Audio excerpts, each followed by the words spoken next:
Hello everyone, my name is Praveen Mishra and I welcome you all to StudyIQ IAS English, that is your favorite channel. And here in this session, we are going to discuss about the federalism concept and its types. So when we just take this word federalism, the most important thing that we need to mark here is this one particular line. Federalism is not just about power sharing, it's about power balancing between the center as well as the units of the nation, that is the states. So basically, in just one single definition, when we say it, what is federalism? Obviously, power sharing. But it's not just power sharing. Often we as aspirants, as students, we do make this very general mistake. Federalism, as in here, the distribution of powers between the center and the states. But that's a half-cooked information. What is the absolute taste here? That is, federalism not only power sharing as well as power balancing. So I have to balance the power on the both sides of this, right? So obviously I cannot provide equal powers, right? That's not possible. That is why there comes in between power balancing. Okay, center will be always having the upper hand, but obviously, right, center is going to have the upper hand, but in case the states, they must not feel that they are having, absolute kind of subjugation by the center. That is where the power sharing concept comes into the picture, right? So when we talk about the basic definition of federalism, so here, let's read firstly the basic definition. So it is a system of government where power is divided between the central authority and the other political units, that is basically the states or even the provinces, right? The division of power ensures both national unity and regional autonomy, right? National unity as well as the regional autonomy, that is, each and every particular locality, each and every particular territory, basically the provinces or the states, they do have their own basic needs, own special demands, own special needs. Let's say, for example, the state of Meghalaya. Okay, the needs of the state of Meghalaya could not be the same for the state of Andhra Pradesh, or the need of the state of Gujarat could not be the same for Nagaland, or the need of Arunachal Pradesh could not be same for Kashmir. Need of Tamil Nadu could not be same with Kerala or Maharashtra or any other. Could be same, could not be same as well, right? So this is where I have to provide the regional autonomy as well, and there comes into the picture that power balancing thing again, right? So essentially, it's a way to balance the need for a strong central government, obviously, so that the integrity is maintained with the taste of or the desire of the constituent units to govern themselves on local matters, right? So there will be a national authority, but apart from that, there will be state authorities as well. Those who can govern themselves as per their special needs, okay, as per their geographical needs, as per their topographical needs, as per their cultural or linguistic needs, right? But yes, ultimately, the guide will be the union, that will be the center. The guardian or the big brother shall remain the union, that is the center. This is where the term federalism comes in. But we have got some features of federalism to be discussed. Like, what are the things that creates federalism, right? So here we have got first one, division of powers. So powers are divided between the central government, that is the union, and the state governments. So in our next chapter that I'm going to discuss some trailer I'm going to give about the next chapter that we will be discussing about federalism in India specifically. So we have got Schedule 7. Okay, what we have got? Schedule 7 in our constitution that talks about Article 246. Okay, this Article 246 has created 3 lists. The union list, that is the central list, the state list, as well as the concurrent list. Okay. In the union list, come what may, only and only the central authorities, that is the union authorities, will make laws. In the state list, only the state authority will make law. in normal circumstances, in general conditions. Okay. On concurrent list, in the concurrent list, it will be the union plus the states. Okay, but in case of any kind of contradiction, okay, the law of the union shall prevail always, right? Okay, so this is what we will be discussing in our forthcoming chapter. That is the that is the features of Indian federalism.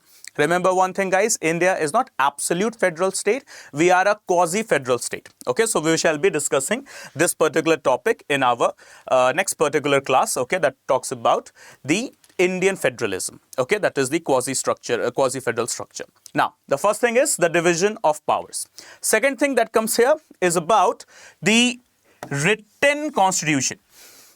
A federal state will have for sure a written constitution. Third, a supreme constitution, as in law will be supreme. And where will be that law written, or what will be the source of the law?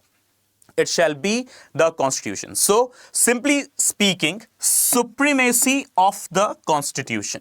So, no one is above the law. Like, for example, we have got this concept, okay, given by A.V. Dicey, that is known as rule of law, right? So, we are following it.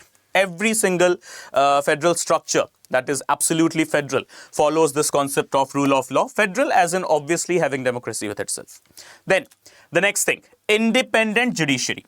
Remember, guys, many of the time, okay, oftenly it happens that we consider judiciary as part of the government. No, absolutely not. The government, that is the legislative and the executive wings, they are different. Okay, judiciary is absolutely different. As we talk about the theory of checks and balance, okay, given by obviously the French political philosopher Montesquieu, we have discussed it in our previous sessions, okay, and we shall be discussing it in the upcoming part as well. So, as per the theory given by Montesquieu, known as theory of checks and balance, also known as theory of separation of powers, he wrote a very famous book in around 17th century AD, known as the Spirit of Laws. In that Spirit of Laws book, he gave this concept, that is theory of checks and balance, or the separation of powers, SOP in short. So, as per the theory of Montesquieu, the democracy has got three wings with itself, that is the legislature, executive and judiciary, right? Legislature's role is to make laws. Executive role is to implement those laws, and judiciary's role is to just defend and define the law. Right? So, all of these three wings, they will work independently of each other. Simply speaking, they are not going to interfere in the tasks of each other. But ultimately, what they have to do is, they will have to check each other as well as balance each other. That is, everyone is hovering at one single level. That is, no one is having extra powers or no one is having less powers. So, in India, legislature is equals to executive is equals to judiciary, and so vice versa. Judiciary is equals to executive is equals to legislature. So, all of the three wings, they do share equal powers, at least in ideal terms, right? Okay. So, this is what the features of federalism they are. Now, when we talk about the types of federalism, so what are the types of federalism? So, here we go. The first one, the dual federalism or the layer cake federalism. Then we have got cooperative federalism, also known as marble cake federalism. Then we have got competitive federalism, fiscal federalism, asymmetric federalism, permissive federalism, holding together federalism, and finally coming together federalism. So, as we can see here, okay, multiple types of federalism are present with us. Okay, so dual layer, marble cake, competitive, fiscal, asymmetric, permissive, holding together, and coming together. So, let's discuss about each one of them. So, the first one, dual layer, what we have in India, right? So, as we can see, center and states, they operate in separate spheres and no overlap. Okay, sorry, not India exactly. Okay, it's United States, right? So, the best example is United States. What we often quote about US. It is a country with destructible union but indestructible states. And in India, it's opposite. It is a country with destructible states with indestructible union. Here, union can never be destroyed. The states can, as per the provisions mentioned under Article 2 and Article 3 of our Constitution. right? Specifically Article 3 we talk about, right? You know, the union can divide a state into 2, 3, 4, 5 parts, whatever, can merge 2, 3, 4 states to make one single state, can alter the boundaries, alter the names, okay? So what are these things? Okay, these can be done by the union itself anytime using Article 3 of the Indian Constitution, right? So this is not allowed in America. Okay, it is a particular country where almost states, they do share equal power with the union, okay, with the states, with the center, right? So each level is sovereign in its own domain. And lesser known fact what we have got. In the early US model, states could even nullify the federal laws under the compact theory until it was dissolved after the Civil War, right?